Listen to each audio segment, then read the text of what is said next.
If you have multiple rental properties, should you keep all of them in a single LLC? If you do this, one lawsuit coming after one property can access your entire rental portfolio.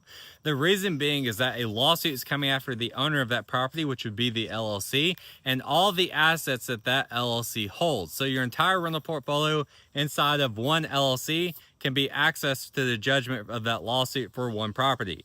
And so if you want the full asset protection, you can put one rental property per one LLC and put each property in its own LLC. Then when you have a lawsuit coming after one property, it's isolated to that single LLC and it cannot access the other LLCs and the rental properties inside of them.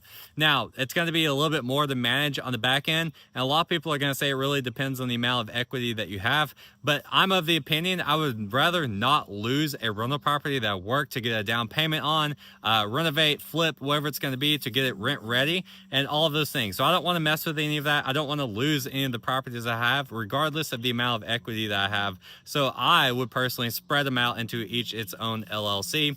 If you are a more advanced real estate investor, you can break it out based on the amount of equity that you have in that grouping of the portfolio. So as an example, instead of splitting out one property per LLC, you might do $500,000 or $1 million of equity in each LLC, depending on the size of your portfolio.